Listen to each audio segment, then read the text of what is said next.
Sí. Cristina Samarite. Sí. Enrico Ghiori, where is Enrico? Enrico, sí. And dos personas van a intervenir online. Y voy a presentar primero a Katy Faust porque tenía urgencia de esto. Vamos un poquito con retraso, ¿eh? Entonces, no sé si se puede conectar con Katy Faust.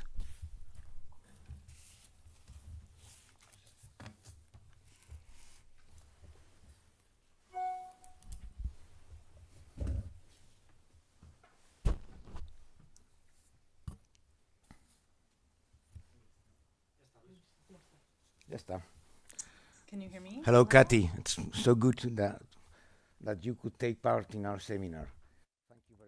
Muy buenas tardes, Katy. Estamos encantados de tenerte aquí con nosotros y de que participes en nuestro seminario.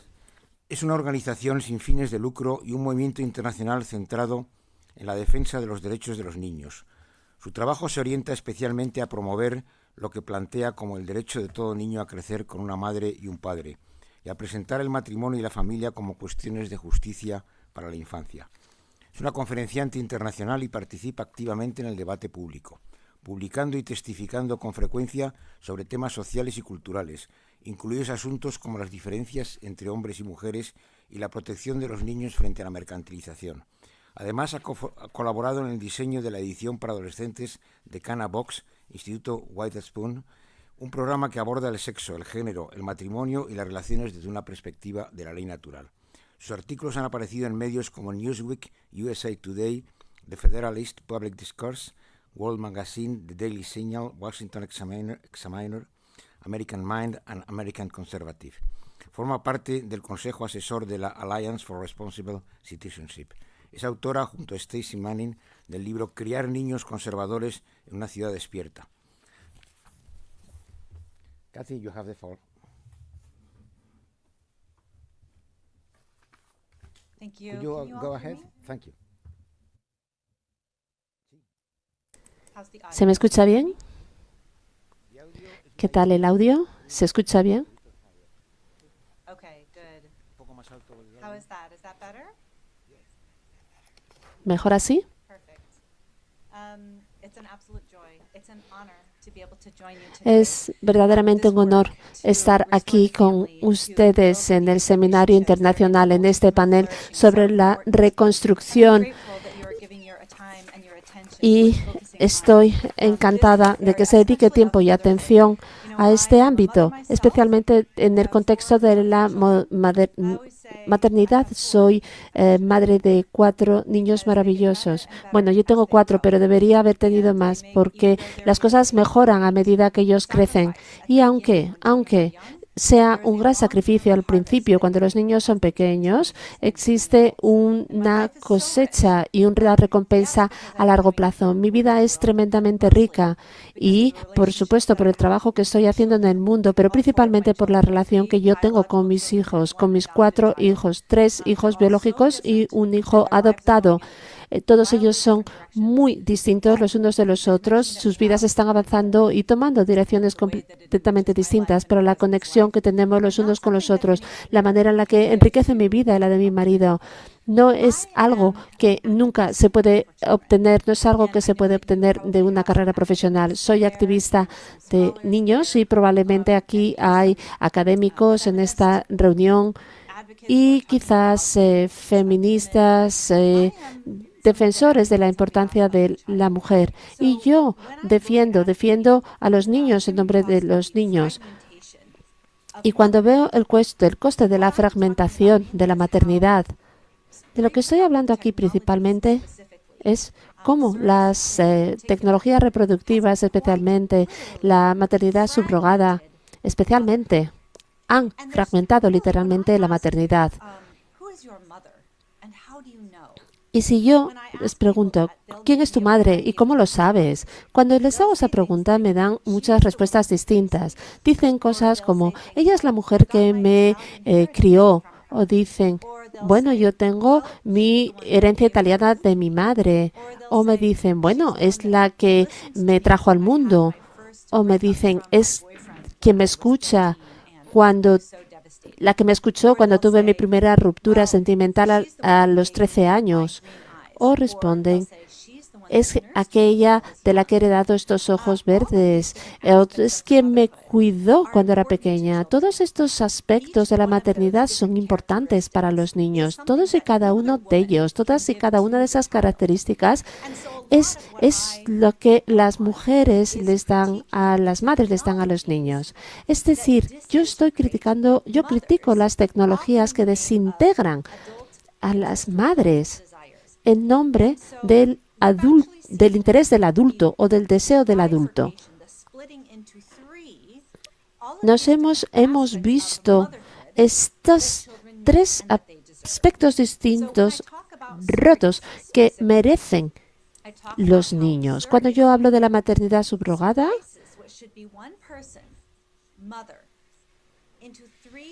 es decir, estoy hablando de una persona, que debería la madre, y tres personas. Una de esas madres es la madre genética, es decir, aquella que aporta el óvulo, aquella que se responsabiliza o es responsable del 50% de la identidad biológica del niño, la que tiene el linaje.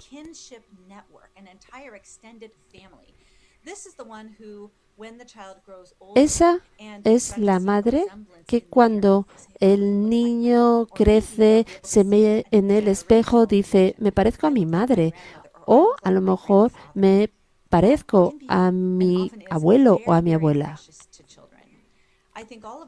Eso es algo muy enriquecedor para los niños.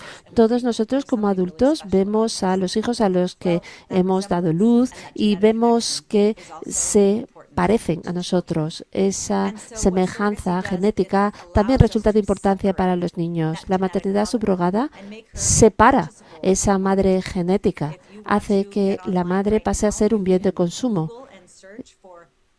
Y ahora podéis ir a Google y podéis buscar catálogos de donación de óvulos y puedes hacer un filtro y elegir la madre genética por raza, nacionalidad, nivel de formación, color de ojos y puedes verdaderamente comprar la madre genética. Esa mujer recibe dinero para que se aparte del hijo. Este aspecto genético es muy importante para los hijos. ¿Por qué? Porque esa madre, esa mujer, es la mitad de la respuesta ante la pregunta de quién soy. Es muy difícil para los niños responder la pregunta ¿quién soy? Y cuando los hijos pierden a la madre, a su madre genética a través de técnicas de reproducción, pueden tener crisis de identidad, luchas de identidad. La segunda madre que aparece aquí en esta tecnología reproductiva es la madre que da luz. Esa es la mujer, la única entidad conocida para el niño durante los 9 primeros meses de desarrollo. Se establece un vínculo que va más allá de la intimidad. Es algo inseparable de la persona, del embrión. Es todo para el niño, la voz, el olor, cómo camina, cómo habla, qué dice. Eso es lo único que conoce el niño. Cuando nace el niño, ese día es lo único que existe para ese hijo. Si algunos de vosotros habéis tenido el privilegio de dar a luz, probablemente sabréis que inmediatamente después del nacimiento, ¿dónde se coloca el bebé? ¿Dónde se coloca el recién nacido? Directamente encima de tu pecho, lo antes posible. Los niños no se les pone en el pecho de mujeres aleatorias. Se pone encima del pecho de la madre. ¿Por qué? Porque existe ya el vínculo entre ellos. Es un vínculo que no se puede medir, inconmensurable. Los niños necesitan contacto piel con piel para incrementar los niveles de oxitocina. La oxitocina es lo único que compensa o que reduce el cortisol, es decir, la hormona del estrés que los niños tienen cuando tienen miedo, están estresados. Y ahí es donde el niño tiene dificultades. Lo único que disminuye el cortisol es la oxitocina. Y el cuerpo de la mujer que acaba de dar a luz es el mejor elemento para hacerlo. ¿Por qué? Porque es lo único que es familiar y conocido para ese niño que acaba de nacer. En caso de la maternidad subrogada, esa madre no suele ser la madre genética. A veces la madre genética está en el paritorio y el bebé se le da a veces a la madre genética. Pero en esas primeras horas, días, esa madre genética es solamente una de 8.000 personas que son extrañas para ese niño.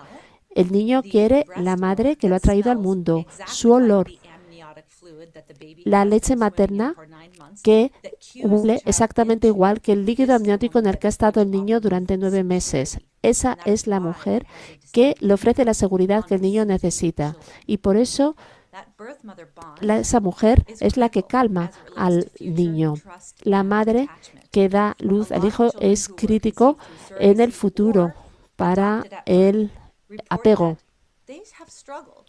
Los niños que se adoptan en el nacimiento indican que tienen miedo al abandono más adelante en su vida. Piensan que los van a dejar, que los van a abandonar. Y estos niños no lo saben.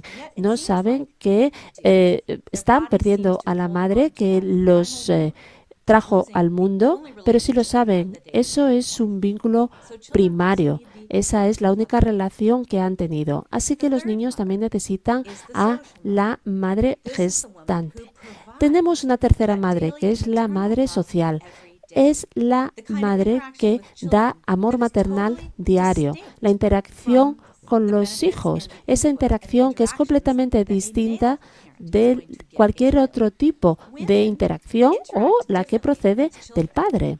Las mujeres interactúan, se relacionan distinto con sus hijos. Si os pregunto, os pido que levantéis la mano. Si habéis visto cómo si lanzas a un niño al aire, todos levantaréis la mano. Y si yo os pido que sigáis con el brazo levantado, si la persona que lanza al niño al aire ha sido una mujer, probablemente casi todas vais a bajar la mano. ¿Por qué? Porque los niños no lanzan al bebé al aire. Las mujeres llevan al niño encima. Lo tocamos completamente, nos los atamos alrededor del cuerpo, nos los llevamos encima cuando estamos cocinando, limpiando la casa.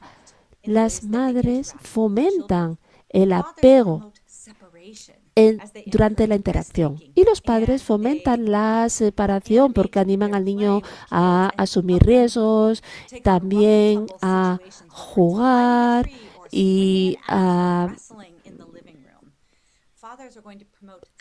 atreverse a hacer cosas más peligrosas. Los padres fomentan la separación y la madre la pega. Es decir, esa madre social les habla a los niños de manera distinta como les hablan los padres. Simplifica el lenguaje, le habla al niño de manera que el niño entienda casi todo lo que le dice la madre. Y los padres hablan a sus hijos como hablan a todo el mundo. Muchos niños no saben lo que les está diciendo el padre, pero bueno, también impulsa a los niños a desarrollar su cognición. Las madres conocen las necesidades emocionales del niño. El padre dice, no sé cómo te sientes, simplemente saca o haz lo que te he pedido que hagas. Es decir, ninguna de estas dos opciones son opcionales en la vida del niño. Tenemos el bebé, tenemos el niño que gatea, tenemos el niño que va al colegio. Todos necesitan el amor del femenino y el masculino. Necesitan a la madre y al padre. La maternidad subrogada nos permite decir, bueno, ¿cuál de estas tres madres no necesitas? Aquella que no te ha traído al mundo, te vas a quedar con la madre genética, la social. ¿Estamos hablando de dinero? Estamos hablando de dinero, de pagar y de alquilar un vientre. A lo mejor estamos hablando de una pareja con infertilidad donde se compra la madre genética, se alquila la madre de alquiler. Es decir, que solamente necesitas deshacerte de 2 de las madres, pero si estamos hablando de un solo varón o de una pareja del mismo sexo, puede que no tengan ni un vientre ni un óvulo, pero la maternidad subrogada dice no hay ningún problema. No importa si están relacionados biológicamente o no, simplemente con tal de que podáis pagar para comprar la madre genética, alquilar la de alquilar, os podéis llevar al niño de privilegiado o sin amor maternal el resto de su vida. Aquí estamos hablando de la fragmentación de la maternidad. Las tecnologías modernas nos han permitido hacer lo que ha sido imposible en la humanidad, es decir, la creación de niños sin madre. Así que todos tenemos que entender de una vez por todas que los riesgos de estas tecnologías para con los niños, con independencia de que si las personas que se llevan niño a casa tienen relación genética o no, si es un hombre o una mujer, si están casados o no. La maternidad subrogada fracciona la maternidad y les quita a los niños algo que necesitan. Bueno, finalizo aquí porque sé que hay estupendos ponentes aquí en esta mesa redonda y estoy deseosa de escuchar las presentaciones. Muchas gracias. Thank you very much, Katy. Thank you very much for a wonderful intervention. Muchísimas gracias, Katy, por tu estupenda presentación. Muchísimas gracias a ustedes por darme la oportunidad de estar aquí. Hello, Valerie. I remember meeting you in Frascati twice and in New York City. Muy buenas tardes, Valerie. Me acuerdo nuestros dos últimos encuentros en la ciudad de Nueva York. Valerie Huber es la fundadora y presidenta de The Institute for Women's Health. Desde esta institución impulsa las prioridades de la salud global de las mujeres, con el objeto de empoderarlas para que prosperen y alcancen resultados óptimos de salud desde sus primeros 1000 días y a lo largo de todas las etapas de su vida. A lo largo de su trayectoria ha trabajado en políticas públicas de salud en el Departamento de Salud y Servicios Humanos de los Estados Unidos, donde desempeñó distintos cargos de responsabilidad, entre ellos el de subsecretaria adjunta interina para Asuntos de Población y el de asesora principal de políticas y jefa de gabinete del subsecretario de Salud, abordando especialmente cuestiones relacionadas con la salud de mujeres y adolescentes. Durante la administración Trump fue nombrada la primera representante especial de Estados Unidos para la salud global de las mujeres. En este puesto estuvo autorizada a sentar las bases de la Declaración de Consenso de Ginebra, una coalición internacional pionera de 40 naciones comprometidas en mejorar la salud de las mujeres, fortalecer a las familias y afirmar que no existe un derecho internacional al aborto y proteger el derecho soberano de las naciones a gobernar libres del colonialismo ideológico. Valerie Huber mantiene un compromiso firme con la salud y el bienestar de las mujeres y con la defensa de la vida. You have the floor, Valerie.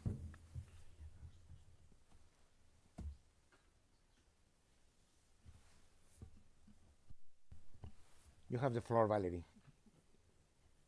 You can go ahead. Adelante, Valerie, tienes la palabra. Muy buenas tardes. ¿Llega bien el sonido? ¿Se oye bien? Muchísimas gracias por hacerme partícipe de esta sesión de cierre. Lamento verdaderamente no poder estar con ustedes en España. He tenido un problema de última hora que no ha hecho posible estar con ustedes en persona. Afortunadamente puedo estar con ustedes online. Como representante especial de la salud global de las mujeres en aquel entonces y ahora como presidenta del Instituto de la Salud de las Mujeres en Washington, nosotros hemos venido trabajando con gobiernos en distintos lugares del mundo sobre políticas que mejoran los resultados de salud de las mujeres y fortalecen a las familias. Hoy quiero compartir con ustedes lo que hemos aprendido de los distintos países con los que hemos trabajado y que eligen el progreso frente al declive. Estoy segura que a lo largo del día se ha hablado de las consecuencias humanas de la maternidad fracturada. La persona Katie que me precedió en el uso de la palabra, ha hecho un gran trabajo a la hora de desglosar cómo es la maternidad subrogada. También quiero dejar claras una serie de consecuencias adicionales. La infertilidad involuntaria. Aquí en Estados Unidos, la tasa de natalidad acaba de alcanzar un mínimo histórico. Es ligeramente superior a 1,5 hijos por mujer, muy por debajo de los 2,1 necesarios para mantener la población. Aproximadamente la mitad de las mujeres llegan a los 30 años sin hijos y casi la mitad de las mujeres nunca serán madres, a menudo no por elección propia, sino porque no sabían que la ventana de fertilidad era real. Es una estrategia que veo de manera repetida. Las mujeres pasan por la década de los 20 sin saber que la fertilidad disminuye significativamente después de los 30 y cae en picado después de los 35. Lo que suponía que iba a ser solamente unos años más se convierte en algo permanente. ¿Por qué? Porque no tiene la información necesaria. Cuando la sociedad les dice a las mujeres que lo pueden tener todo en cualquier momento de su vida, no estamos ampliando sus opciones, sino que se las estamos robando. ¿Por qué? Porque les estamos ocultando la verdad biológica. Esa es la primera cuestión. La segunda cuestión es la soledad y la alienación. La cultura les dice a las mujeres que la maternidad les destruirá sus sueños. Y también a los hombres se les dice que ellos son irrelevantes. De esta manera, los jóvenes retrasan tanto las relaciones que les cuesta trabajo tomar una decisión y las líneas familiares que se prolongaban durante generaciones directamente se extinguen. Y esto no es un problema exclusivo de Estados Unidos. España y muchos otros lugares del mundo se enfrentan a problemas tan acuciantes, incluso en África. Por ejemplo, el país de Mauricio pasó de 6,03 hijos por mujer en la década de los 50 a 1,222 hijos por mujer en la actualidad, lo cual implica una disminución del 80%. El tercer elemento son las investigaciones. Puede que ya se haya hablado de esta cuestión hoy en este seminario. Es que las investigaciones demuestran, Katie también lo ha demostrado, que los niños de las familias con dos padres obtienen muchos buenos resultados o mejores resultados académicos y de comportamiento que sus compañeros. Las parejas casadas acumulan más riqueza, viven más tiempo y se declaran ser más felices. Sin embargo, socavamos sistemáticamente estas relaciones con falsas dicotomías. Mujeres frente a hijos, carrera profesional frente a familia, libertad frente a fertilidad. Ahora, bien, estamos en la diapositiva 3. El hecho es que cuando hablamos de políticas y de programas gubernamentales, esto no es suficiente. Los programas gubernamentales no son suficientes. Más del 50% de los países del mundo se encuentran por debajo de la tasa de reemplazo. Muchos de esos países han reconocido la crisis demográfica que soportan. Yo lo he venido sabiendo desde hace mucho tiempo, pero ahora esta es una cuestión muy mediática. Esperemos ver cambios pronto en política y más allá de la política.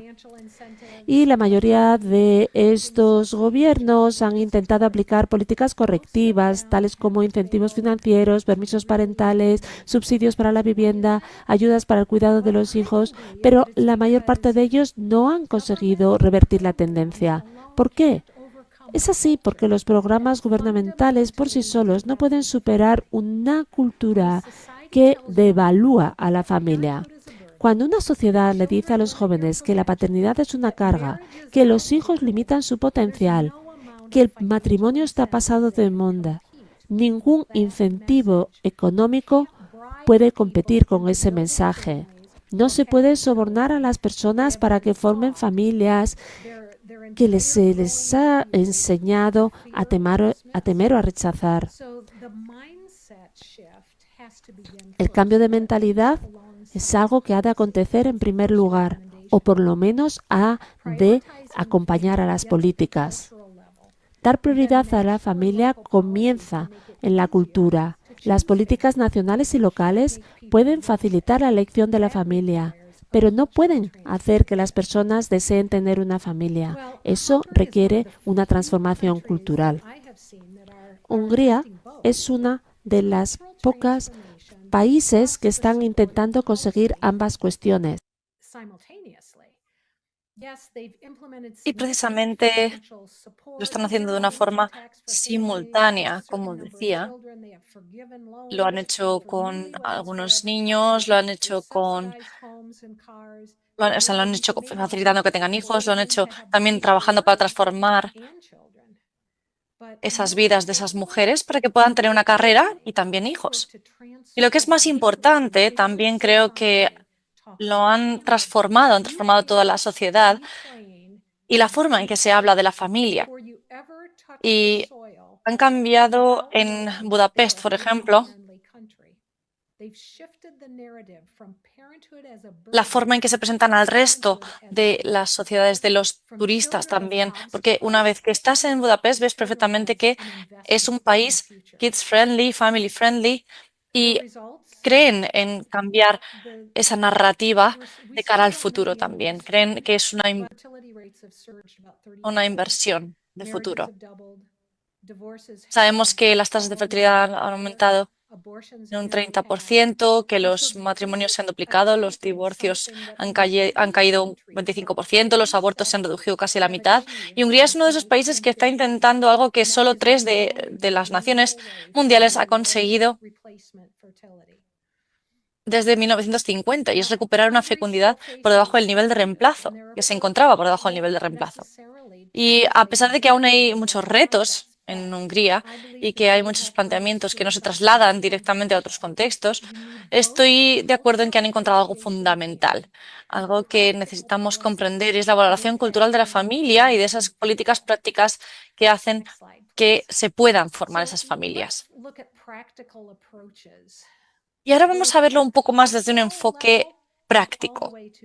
Vamos a hablar sobre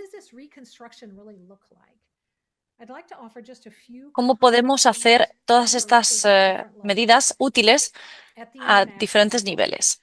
A nivel internacional, por ejemplo, hay mucha presión internacional en todos los países, lo sabemos, lo sabéis todos.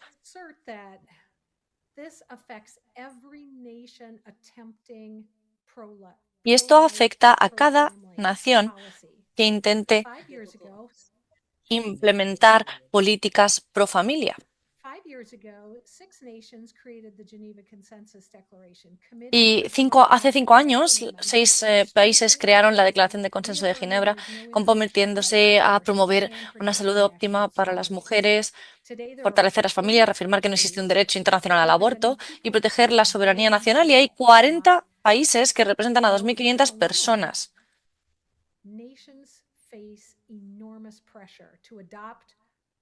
Hoy 40 países representando a esos 2.500 millones de personas son parte de ese consenso. ¿Por qué? Porque por sí solas esas naciones, esos países se enfrentan a muchas presiones para intentar adoptar esas políticas progresistas. Y en 2025 Estados Unidos se reincorporó con el presidente Trump. También en octubre, 50 países se unieron en Washington para celebrar el 5º aniversario de la coalición, con discursos de los subsecretarios de Estado, de Salud, de Servicios Humanos de Estados Unidos, embajadores extranjeros, miembros del Congreso, y también una carta del presidente Trump elogiando ese trabajo. Y esto muestra que hay una declaración política que puede reescribir esa narrativa global sobre las prioridades nacionales y rechazar esas falsas ideologías. Y cuantos más países sean miembros de estas iniciativas, más fuerte se hace esa voz. Y nuestro objetivo es pasar de esos 40 a 80 países en los próximos 3 años. Y si alguno de los países presentes en este seminario no es miembro, por favor, es el momento de empezar esa coalición internacional en este 5.º año. Nadie puede ignorar el cambio en la cultura y en la narrativa global. Entonces, les animo a participar. Y ahora vamos a hablar sobre el nivel cultural. Esta prioridad comienza con esa narración que luego se traslada al ámbito comunitario, familiar, confesional, individual, espiritual. Y lo primero que tenemos que hacer es decirle a los jóvenes la verdad sobre la fertilidad. Esto es fundamental. Como parte de nuestro modelo Protego, nos asociamos con países para crear esos marcos educativos que ofrezcan datos biológicos sobre la importancia de desarrollar relaciones sanas y unos padres y familias comprometidos. Y esto también se puede ampliar gracias a líderes religiosos, a las empresas incluso. Hay que capacitar a los padres, a las familias para hablar sobre todos estos temas difíciles con precisión, con confianza y sin drama, sin dramatismos. Y para ello hemos creado precisamente este marco Protego Thrive, que se adapta a los diferentes contextos. Y hubo uno de los países, por ejemplo, que nos dijeron de parte del gobierno, vino un mensaje bastante sorprendente y bastante desanimador. Y es que ninguna ONG había ofrecido nunca asociación y colaboración sin impulsar el aborto, por ejemplo. Y no podemos olvidar que esta cultura que debemos cambiar está impulsada por mucho dinero, muchas organizaciones internacionales, fundaciones progresistas, otros países que presionan a los países que piensan distinto. Es una especie de guerra y decirle la verdad a las personas de todas las formas posibles puede cambiar esto, puede ayudarnos a cambiar esto. No se trata de presionar ni de presionar a las mujeres para que se conviertan en madres. Se trata de la tragedia de una decisión desinformada, porque muchas veces no saben a lo que se están enfrentando y las parejas necesitan conocer la verdad para que puedan tomar decisiones informadas. Y, en segundo lugar, para desafiar esas falsas narrativas, necesitamos que las universidades, los medios de comunicación, las comunidades religiosas, la sociedad civil contrarreste activamente ese mensaje de que las mujeres deben elegir entre la carrera profesional y la familia. Algunas mujeres de las que han tenido más logros en la historia fueron madres y tenemos que celebrar esas oportunidades. Las mujeres pueden tener todo lo que se merezcan, todas las oportunidades que quieran, incluyendo, sin excluir, la maternidad. Y después también tenemos que mejorar el compromiso, porque la cultura le ha dicho a los hombres que no son importantes en la vida familiar, en la vida de las mujeres, y esto es devastador. Las familias fuertes necesitan padres comprometidos. Tenemos que reconstruir esa idea de paternidad como algo noble, como algo esencial y digno de honor. Vamos a ver un poco más sobre el contexto político, porque los países deberían considerar a las familias como una infraestructura esencial, porque la verdad es que un país se levanta y cae sobre la fuerza de sus familias, de su población. Y parte de la reconstrucción pasa por analizar qué está pasando con las próximas generaciones, cómo podemos determinar esa política fiscal, el permiso parental, los permisos parentales, la flexibilidad laboral y otras inversiones en el futuro. Y por eso nos asociamos con países para usar nuestro modelo Protego y aunamos esfuerzos para encontrar recursos de ámbito nacional en todos los sectores. En Estados Unidos sabemos que, por ejemplo, tenemos el apoyo del Congreso con el One Big Beautiful Bill, esa factura única que aumenta las desgravaciones fiscales para padres con hijos y también, bastante peculiar, ha comenzado una tendencia a crear una cuenta de ahorros para bebés recién nacidos con un depósito de $1.000 y luego los padres pueden añadir todo lo que quieran a esa cuenta sin penalización fiscal. Y sé que hay muchas soluciones creativas como estas, por ejemplo, que pueden ayudar a los padres. Y otras iniciativas pueden darse a nivel local. Vamos a verlas muy brevemente. En algunos casos, por ejemplo, nos encontramos con falsas dicotomías de lo más persistente, como el conflicto teórico entre trabajo y familia, esa falta de conciliación. No puedo decir más claramente cuántas jóvenes pueden creer en muchas ocasiones que tienen que elegir entre el éxito profesional o la familia. Es una mentira, es mentira. Y es una mentira que se parece mucho a la realidad, parece que es cierta, porque muchas veces las políticas lo hacen casi imposible, hacen imposible esa conciliación. Y esto necesita de una reconstrucción cultural que ofrezca esa integración, esa conciliación, no solo desde la teoría, sino desde una práctica realizable. Y tengo algunos ejemplos para esto. Podríamos, por ejemplo, exigir educación sobre la fertilidad en los planes de estudios sanitarios para que los jóvenes comprendan la realidad biológica antes de que tengan que pensar en tener hijos, simplemente como parte de su conocimiento sanitario. Movilizar también a las universidades y a la sociedad civil para cambiar los discursos culturales sobre la maternidad y la familia, porque estamos luchando cuesta arriba en este sentido, pero hay que esforzarse. Hay que crear también sistemas de apoyo para enseñar las elecciones a la familia, para que sea algo factible en la práctica y no en la teoría. Tenemos que desafiar también esa idea, ese mito del trabajador ideal, que son los mejores empleados, los que no tienen responsabilidades familiares. Y hay muchos otros ejemplos prácticos, pero vamos a continuar. También me gustaría hablar sobre la crisis de la falta de esperanza, la crisis de la desesperanza que impide esa formación de familias.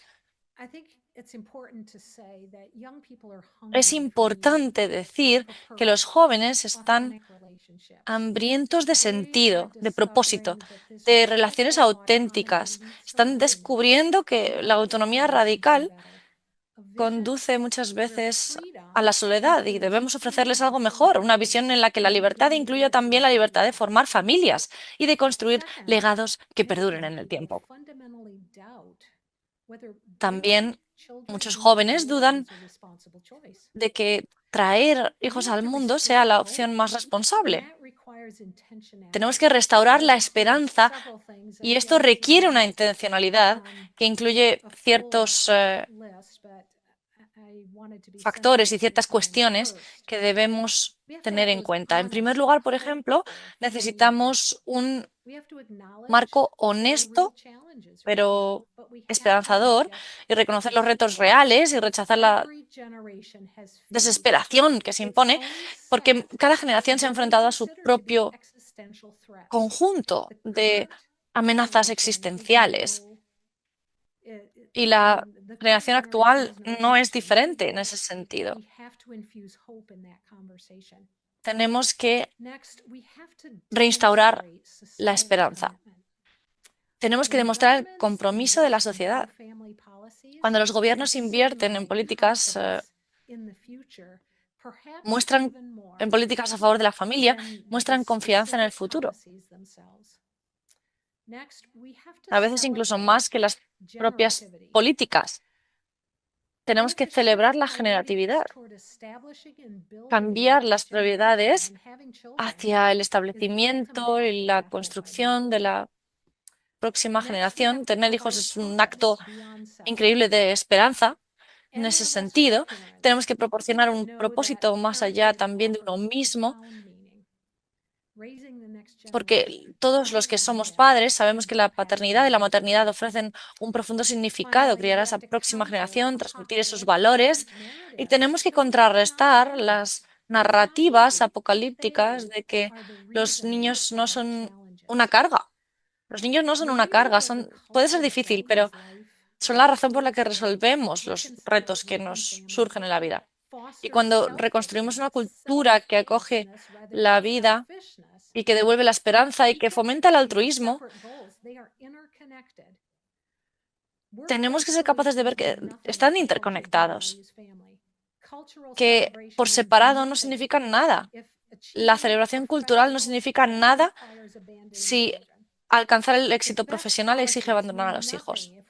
Y las mejores políticas no significan nada si infravaloramos a las madres o descartamos a los padres o abandonamos el valor intrínseco de la propia vida humana.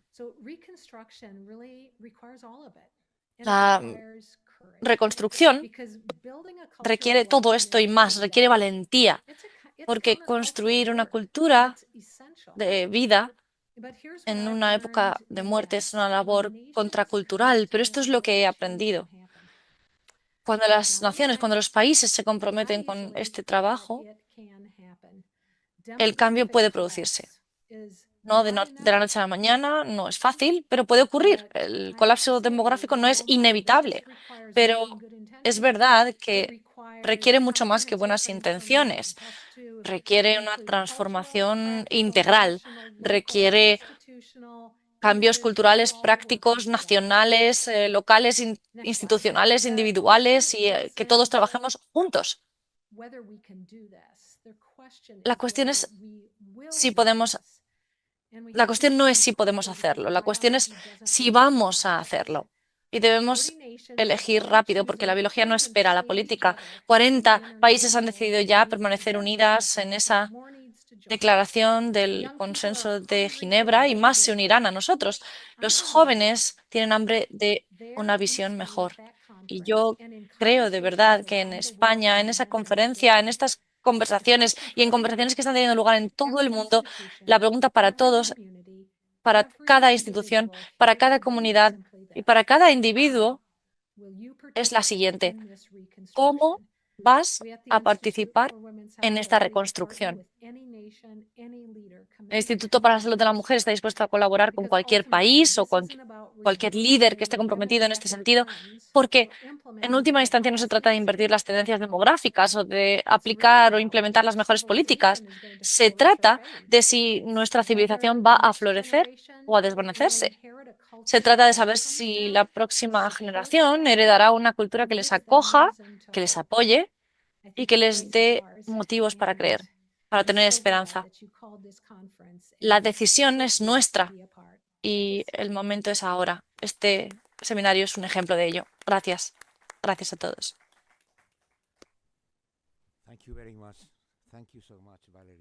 Muchas gracias. Pregunto al equipo Gracias, técnico Valerie. si se puede Y ahora mantener pregunto a Katy Faust y Valerie Huber online.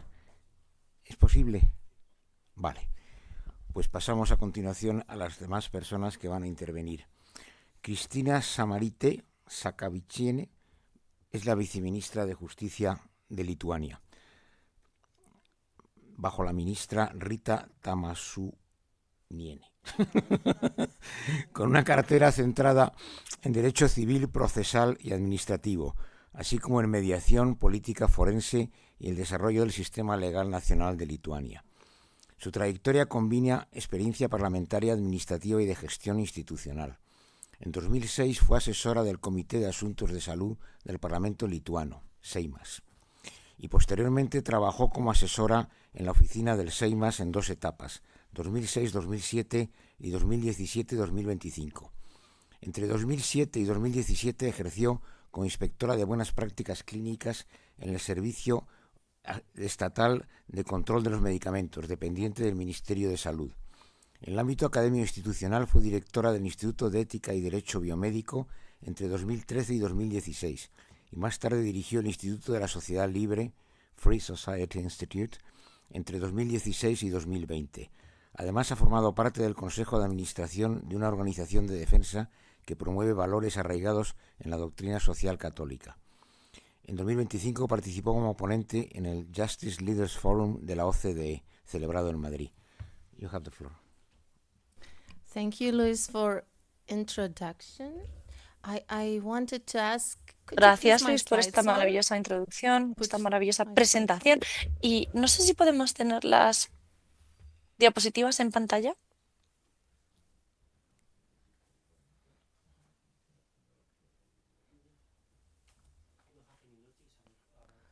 I sent to Paloma, yes, and she said that everything is all right. So Sí, creo que hablé con Paloma y so que estaba let's start todo without bien. the slides, but I thought Vamos a that some empezar of them sin would be las interesting to you. diapositivas, pero a ver si pueden aparecer en algún momento. Great honor for me to be here. Es un gran honor para mí estar aquí To the organizers y estoy muy for the agradecida a los invitation, organizadores por la and invitación, also to por the la speakers hospitalidad for demostrada y también a todos los panelistas, por supuesto, por estas maravillosas opiniones y visiones que han compartido. Creo que many good things are already told. tengo que enfatizar Special thanks go en que to algunas han dicho prácticamente todo lo que yo voy a decir también, pero también es cierto they que shaped my own and which I tried to bring into Lithuanian politics. hay que también ver las cosas desde una perspectiva más centrista y más global. Y como madre de 6 hijos y como viceministra de Justicia en Lituania, estamos intentando cambiar las políticas en mi país, pero además se trata de compartir un futuro. ¿Hemos encontrado las diapositivas? Fantástico.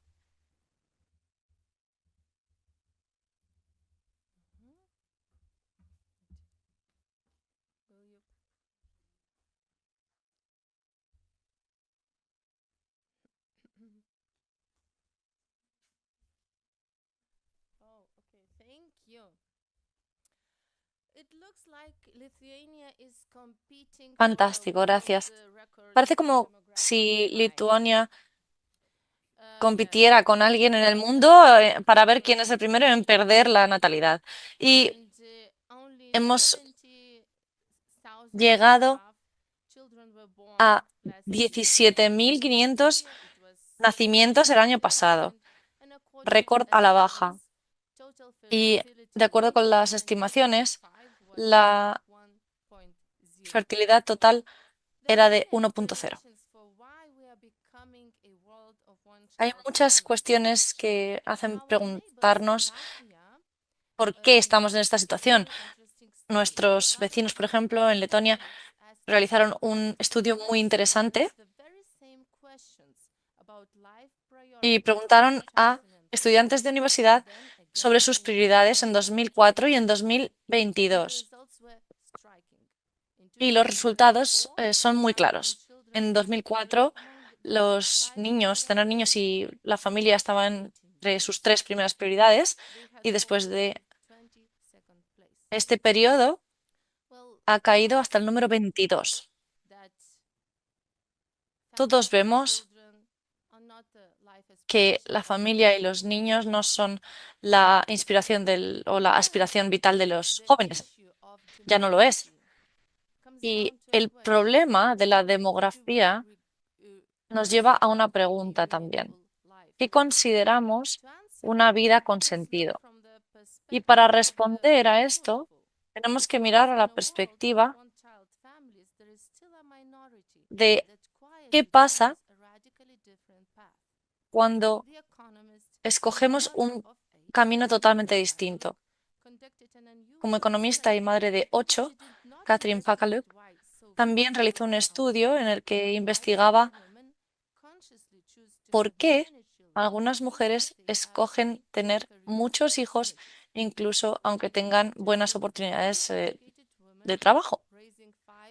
Pakaluk habló con mujeres de más de 5 hijos en Estados Unidos y su conclusión fue que el coste de los niños no se trata del dinero. Esas mujeres entendían que el coste es el tiempo, la libertad de escoger les cuesta escoger en sus carreras y a veces incluso la desaprobación del resto del mundo. Y entrevistó a algunas de estas madres y algunas mujeres decían que estaban desesperadas por tener más tiempo, pero también querían seguir teniendo hijos porque tenían y les había ofrecido una mayor felicidad y una mayor fe y también la posibilidad de encontrarse a sí mismas. Y así es como esa familia se convertía en una gran familia con una F mayúscula y el significado se convirtió en algo abstracto, sino en algo vital, en una experiencia vital. ¿Y qué podría animar a las mujeres a reconocer esa belleza, la belleza de la maternidad, y a entrar en esa increíble aventura? Pues como ya hemos mencionado, podemos ver aquí distintos estudios que han demostrado que las medidas fiscales y pro natalidad no han tenido unos grandes efectos en la mayoría de los casos. Una de las razones para esos resultados inconclusos son la evidencia que nos muestra que también importa lo que nos están pidiendo y que la fertilidad se encuentra a la baja y que esas políticas son importantes porque hacen que la vida de las familias sea más fácil, pero no pueden crear ese deseo de tener hijos. Y a la hora de examinar las influencias de la fertilidad, se exploraba también el factor religioso en su deseo, en el deseo de esas parejas de tener hijos. Y se demostró que ese fundamentalismo religioso es consistentemente relacionado con tasas de fertilidad más altas y es posible que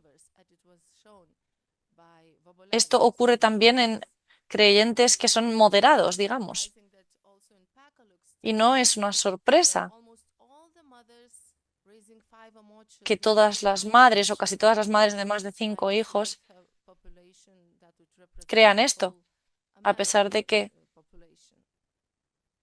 en América, por ejemplo, pues se escogió una muestra de población bastante amplia, se veía claramente esta tendencia en esas madres de familias numerosas.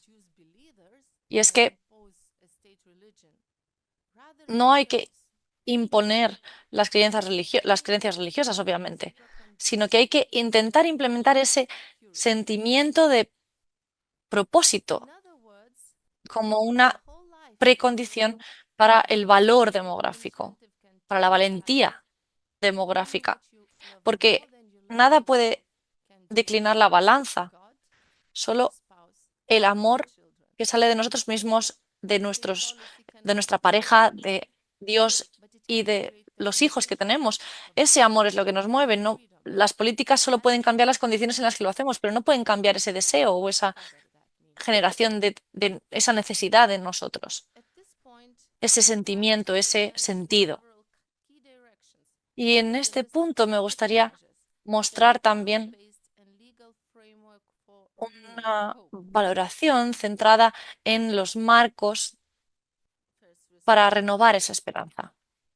En primer lugar, sería respetar esas creencias religiosas, porque en muchos casos los gobiernos reconocen que las religiones, como son comunidades que revelan el sentido de la vida, para aquellos que buscan algo más allá de sí mismos y ayudan a las familias a la hora de sacrificarse por sus hijos. Y respetar la libertad de religión también es algo que necesitemos hacer para renovar esa esperanza. Y tiene que estar protegida por las constituciones en cada país. Y sin embargo, en algunos casos nos encontramos con marcos antidiscriminación que se muestran insuficientes a la hora de proteger ese respeto a las religiones. Otro factor importante es proteger a los padres. Los padres tienen un deber de cuidar y de educar y criar a sus hijos. Pero algunos enfoques contemporáneos arriesgan perder ese derecho, esa necesidad ante una autoridad gubernamental demasiado fuerte. ¿Y quién quiere considerarse productor de niños para el Estado? Pues nadie. Entonces, para resumirlo, cuando los padres se encuentran en una situación segura, encuentran también que tienen más oportunidades para cumplir estos anhelos. Y hemos hablado sobre la crisis de la maternidad y sabemos que esto también hace que tengamos que movernos más allá de la individualidad. Tenemos que movernos hacia la familia como una unidad. No se pueden realizar estos cambios en aislamiento. Tenemos que llegar al punto en el que nos reforcemos unos a otros y las madres y los niños puedan crecer junto a un hombre que actúa como padre y como marido. La diferenciación también es importante e implica que las fronteras y los límites existen también entre las familias en cuanto a la cohabitación. Y es que todos somos iguales ante los derechos humanos y necesitamos tratar las situaciones iguales de forma igual y las situaciones diferentes de formas diferentes. Y es que los estados que se enfrentan a esa demografía en declive deberían tratar a esas familias de una forma suficientemente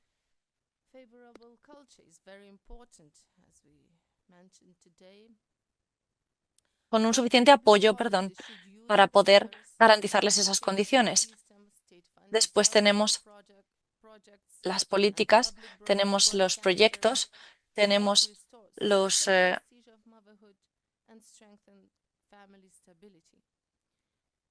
las cuestiones tipo medidas que se implementan para respetar esos compromisos maritales también, no implicar que el matrimonio es lo contrario de la libertad, por ejemplo. Se trata de una decisión madurada y que ofrece la esperanza y la capacidad de crecer y florecer a sus miembros, a esos cónyuges. Y esto también instaura las condiciones ideales para que se den familias más grandes. Y nuestra cultura se encuentra en ese punto en el que no podemos crecer sin sacrificar algo.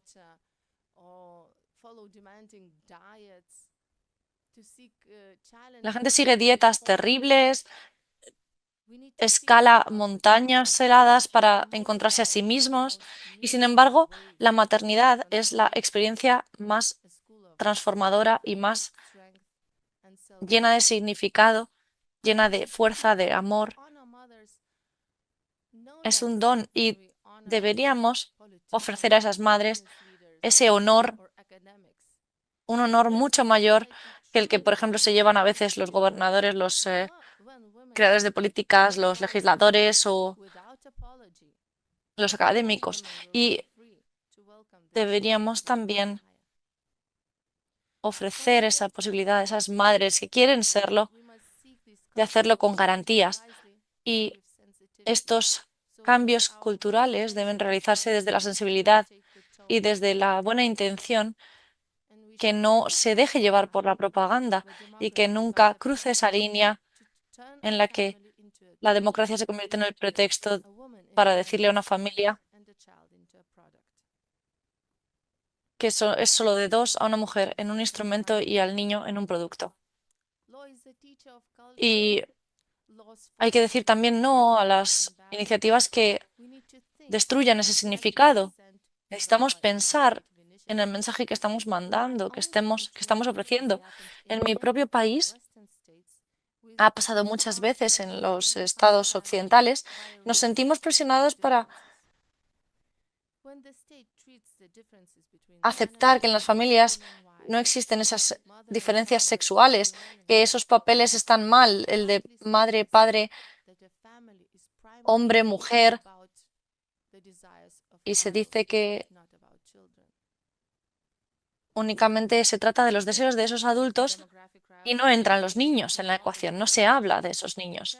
Y esto implica que tomamos decisiones y direcciones opuestas a las que protegerían esa vida humana desde el principio y que garantizarían esa calidad, esa ayuda de calidad para garantizar las posibilidades de esas mujeres y de sus embarazos deseados. Y finalmente, una última nota personal. Mi familia ha visitado España ya en 5 ocasiones. Esta es una fotografía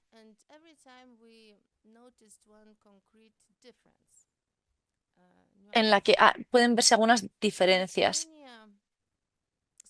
En Lituania, la sociedad es menos amistosa con los niños, con las familias, con los padres. Por ejemplo, en lugares públicos no tienen ese apoyo o esa ayuda que necesitarían. Así que cuando veo a una madre joven con un bebé, normalmente intento acercarme y decir algo agradable, algo amable, y le digo que casi la envidio porque echo de menos tener a esos bebés en casa. Tengo 6 y tendría uno más, la verdad. Y normalmente es algo que reciben con sorpresa y me dicen, ¿cómo lo consigues? ¿Cómo puedes hacerlo? Pues es cansado, sí, por supuesto, y puede ser complicado, pero también es una felicidad increíble porque cada bebé, cada niño es un tesoro. Y debo confesar que secretamente espero que eso deje una marca, porque en mi experiencia yo sé que la felicidad de una familia grande puede ser inspiradora y puede diseminarse. Muchísimas gracias. Gracias.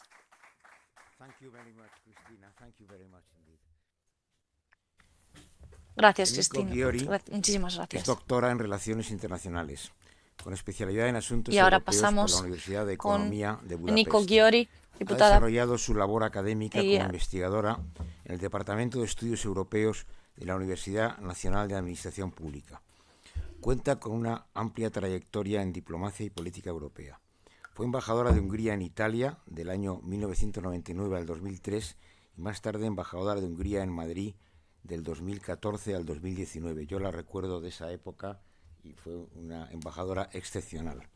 En el ámbito europeo ha sido diputada al Parlamento Europeo en 2 etapas, 2009-2010 y 2019-2024. Además, entre 2010 y 2024 ocupó el cargo de secretaria de Estado para Asuntos de la Unión Europea en el Ministerio competente en asuntos europeos. Su experiencia institucional incluye responsabilidades de dirección y coordinación. Fue directora ejecutiva del Sabadell Europa Cospont, Centro Europa Libre, entre 2004 y 2009, y también jefe de gabinete del Grupo de Trabajo sobre la Unión Europea del Grupo Fidesz, en la oficina de la Asamblea Nacional Húngara. Desde 2021 es miembro de Fidesz. En la actualidad desempeña también funciones en el ámbito cívico e institucional. Desde 2024 es presidenta de la Asociación Húngara de Cooperación Cívica y miembro del Consejo de Administración de la Fundación Amigos de Hungría. Desde 2022 forma parte del Consejo de Supervisión del Instituto Húngaro de Asuntos Exteriores y desde 2018 es miembro del comité editorial de la publicación Europai Tukor. Su labor ha sido reconocida con diversas condecoraciones internacionales, entre ellas la Gran Cruz del Orden... No. Nos robas mucho tiempo. Bueno, solo añado una cosa.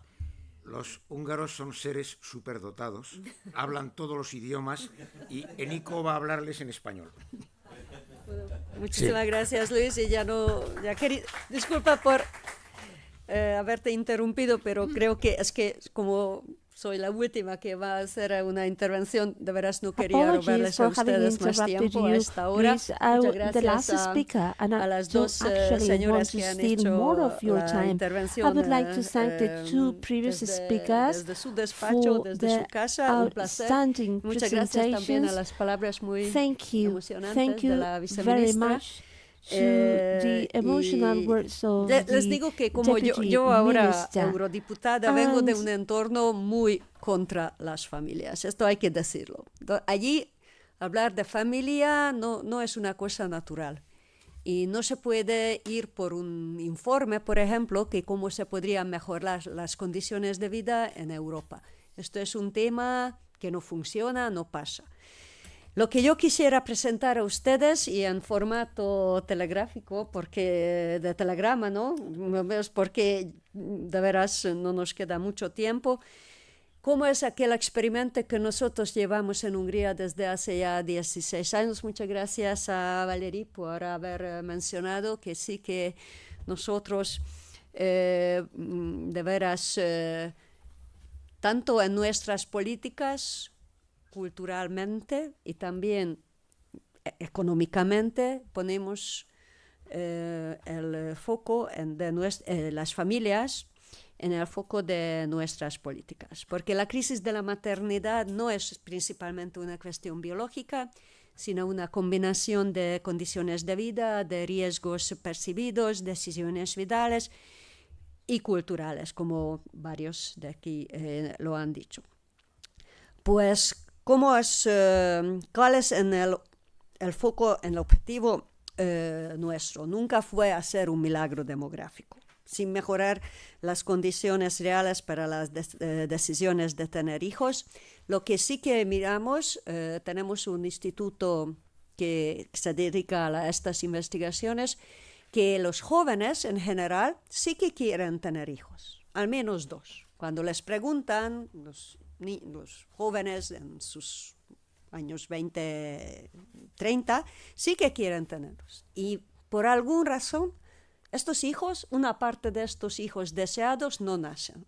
Pues, ¿qué es lo que hay que hacer? Y esto era nuestro enfoque. Hay que ver cuáles son los obstáculos por los cuales estos hijos no nacen. Cuando nosotros llegamos al gobierno en 2010, hicimos un cambio total de filosofía en cuanto a la economía y las políticas sociales. Lo que hicimos es que quisiéramos construir una sociedad basada en el trabajo, así que no es muy complicado, que todo el mundo quien es capaz de trabajar, tiene que trabajar. Y si trabajas, tienes que vivir mejor que si alguien vive solo o vivía durante los gobiernos socialistas solo de subsidios. Esto es muy importante, porque si vives bien de sus subsidios sin trabajar, pero eras capaz de trabajar, pues entonces no vale la pena ir al trabajo. ¿Cómo eran nuestros datos? ¿Cómo era la tasa de fecundidad en 2010? Era aproximada 1,25, muy por debajo del nivel de reemplazo, que es 2,1. El número de nacimientos era de 9,5 nacimientos vivos por cada 1.000 habitantes, con una tendencia estancada. Y tener hijos, aquel entonces, pues podrías correr riesgos financieros significativos, dificultades para compatibilizar familia y empleo, y las mujeres, como una consecuencia natural, retrasaban cada vez más tener el primer hijo. Y más retrasas el tener el primer hijo, con mucho menos probabilidad nace ya el segundo o el tercero. Pues así intentamos tener una política pro familia que siempre tiene que ser horizontal, que no puedes separarlo, pero cuando haces tu política tienes que mirar cómo impacta aquella política. Así, esto es lo que lo llamo un enfoque horizontal. ¿Cuáles son los principios básicos? Pues los subsidios están vinculados al trabajo. Tenemos que tener una previsibilidad a largo plazo. Los instrumentos tienen que estar adaptados a las distintas etapas de la vida. Resultados. Pues desde 2010 hasta 2021 la tasa de fecundidad aumentó de 1,25 a aproximadamente 1,6. Se trató de una mejora medible, pero en ningún año se alcanzó el nivel de reemplazo, porque milagros así en tan breve tiempo no hay. El gasto, lo que gastamos, porque sí que esto cuesta caro, pero esta es una inversión en el futuro. Si haces políticas pro familia, es una inversión, como se ha mencionado ya también antes, y pues más o menos gastamos el 5% del PIB en familias, en políticas pro familia, que es mucho, pero como digo, es una inversión en el futuro. ¿Cómo es el sistema? La deducción fiscal familiar, otra vez vinculado al trabajo. No es una ayuda fija, sino un incremento proporcional del ingreso neto.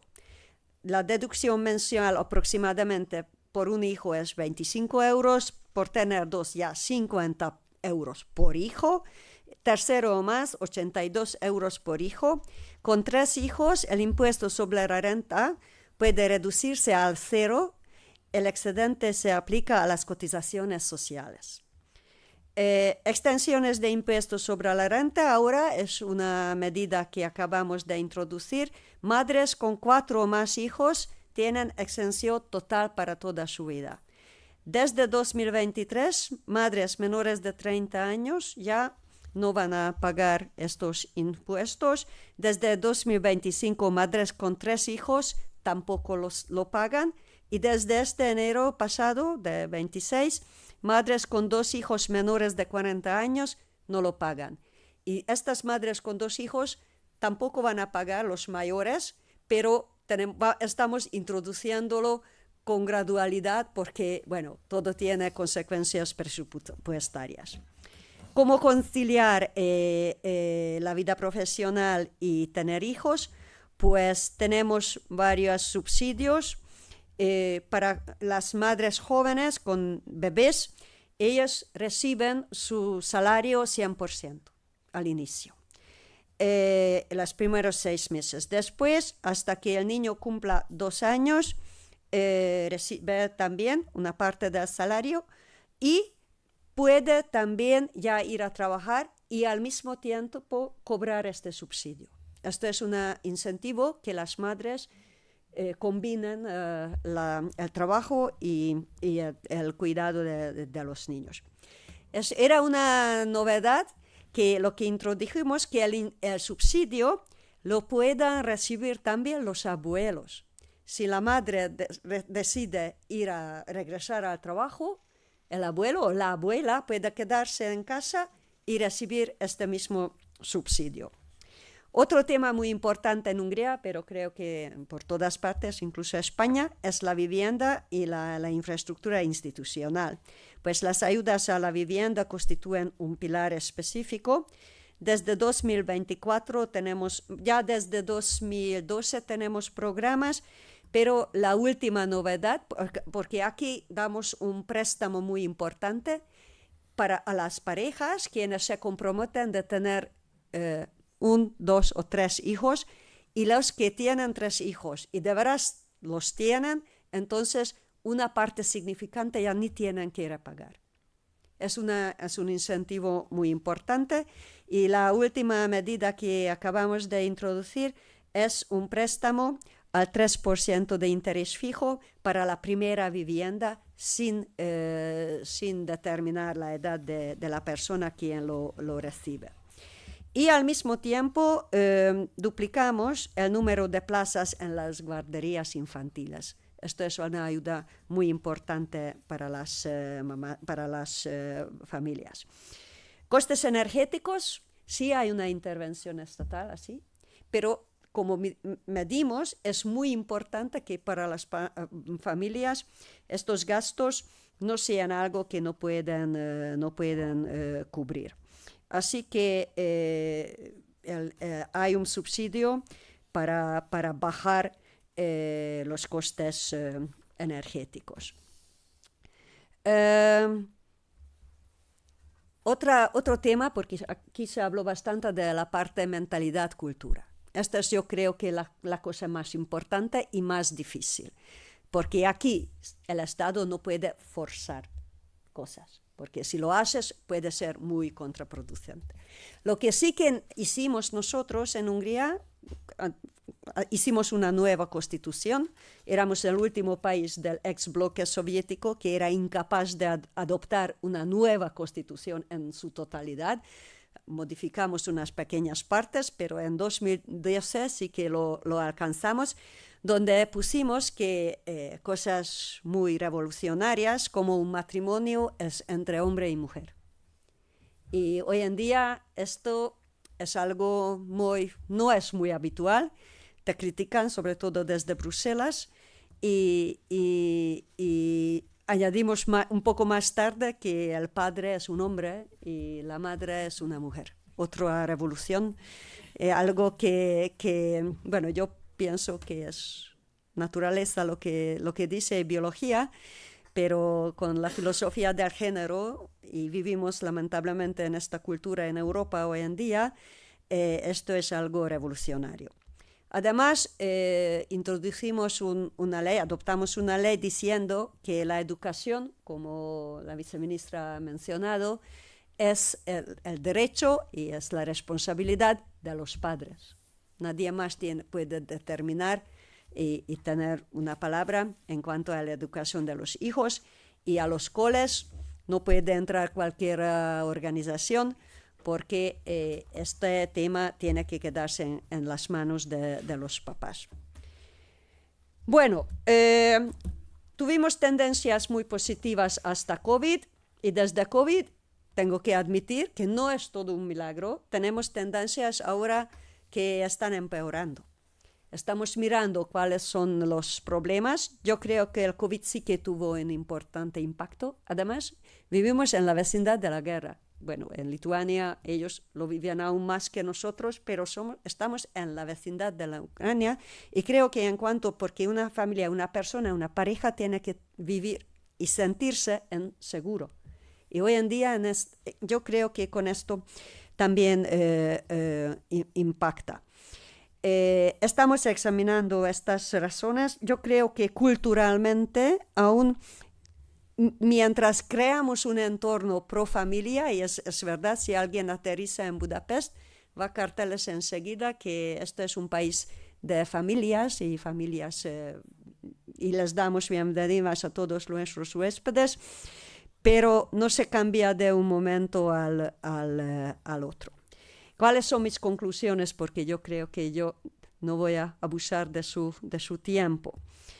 Si alguien lleva una política familiar coherente y previsible a largo plazo, puede mejorar los indicadores demográficos.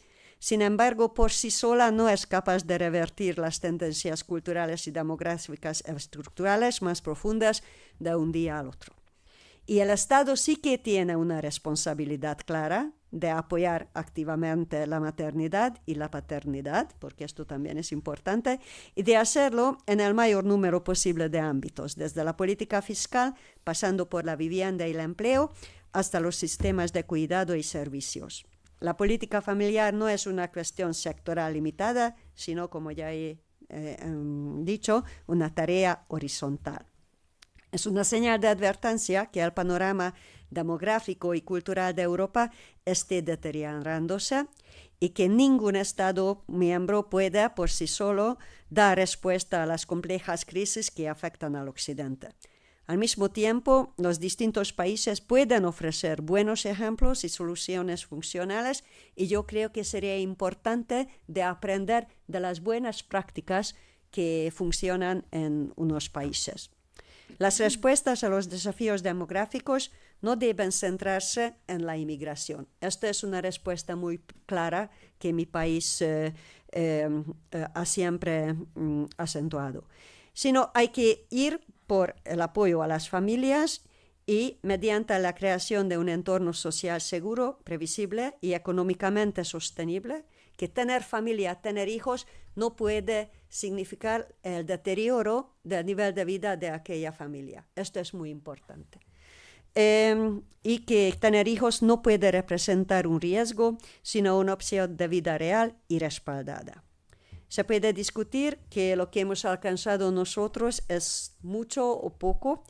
Yo creo que estamos en el camino justo, pero lo que sí que las cifras nos muestran claramente, que si no hubiéramos tenido estas políticas pro familia por, puedo ya decir, 16 años, 200.000 niños no habrían nacido en Hungría. Y esto es un número que es importante porque somos un país ya menos de 10 millones de personas.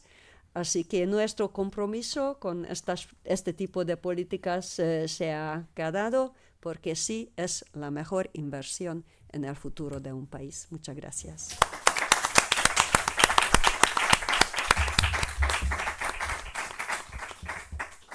Muchas gracias, Eniko. Ahora abrimos un turno de preguntas a las personas que quieran intervenir y les ruego que se dirijan o a Eniko o a Cristina o a Valerie. Kate is missing. Sí. ¿El aborto en Hungría está permitido? Sí, está permitido, pero no lo promovemos. No lo fomentamos. Pero lo que pasa es que en la Constitución lo que se dice que la vida se protege desde la concepción. Al mismo tiempo, hasta la semana 12 sí es legal, pero hay una consulta con la madre, le dicen cuáles son las alternativas y sí que introdujimos una norma hace 2 años, creo, que sí que la madre tiene que escuchar el batido de corazón del niño antes de ir a la aborción. ¿Cuántos abortos tiene? Ay, no sé las cifras, disculpa. Pero esto sí que ha bajado mucho. El aborto ha bajado mucho. Muy bien. ¿Alguna intervención más? Thank you very much, Valerie. Muchísimas gracias, Valerie, por tu presencia. Bueno, me corresponde hacer un pequeño resumen de las intervenciones. A mí me parece que por encima de la niebla de la ideología de género, de la minusvaloración de la maternidad y de la familia, todos empezamos a percibir que muchas cosas están cambiando, especialmente en los jóvenes, es decir, en el futuro. La valoración de la familia, la búsqueda de la trascendencia y la religión, el hastío del individualismo egoísta, el rechazo a la mercantilización del cuerpo, del que habló Benigno Blanco. Estamos en un mundo en que se dan circunstancias inimaginables hace 50 años. Por ejemplo, China, que está camino de intentar convertirse en la primera economía del mundo, pero no sé si conocéis que el 20% de los jóvenes chinos no va a encontrar mujer por los abortos selectivos que se han producido en la política del hijo único. Por otra parte, hay un recelo a que el Islam, pues, a través de esa política de natalidad fuerte que tienen las familias musulmanas, pues domine Europa. Bueno, yo creo que el Islam, sobre todo el islamismo radical, comete un error tremendo. Prescinde del 50% de la sociedad, las mujeres que son las más inteligentes, las más valerosas, las más comprometidas, como se ha visto aquí en las personas que han participado en este acto. En Occidente se ven más perros antes llamados más mascotas antes llamados perros que niños, y es una tragedia. Pero todo esto lo podemos revertir, es decir, no basta con políticas públicas de apoyo a la familia. Hay que promover poco a poco un cambio social y cultural, empezando por decir la verdad a los jóvenes. Y finalmente hay que seguir adelante siempre con esperanza. Hace 2 años y medio, Familia y Dignidad Humana organizamos en esta misma universidad, en el CEU, un seminario que se llamaba Estados Unidos, el aborto ya no es un derecho. Hablan los protagonistas del cambio.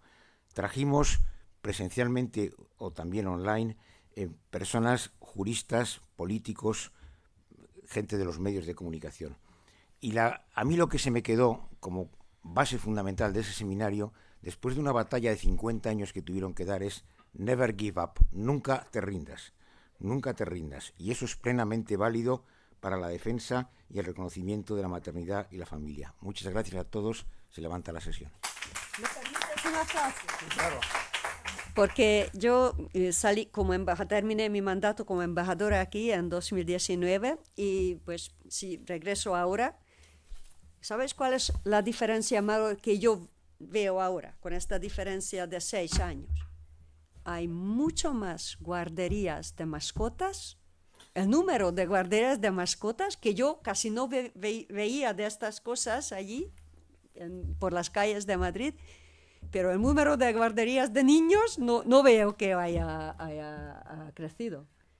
Pero ojalá un día, cuando vuelvo en España, vea una tendencia al revés. Muchas gracias. Muchas gracias a todos. Thank you very much, Valerie. Thank you very much. Muchísimas gracias, Valerie.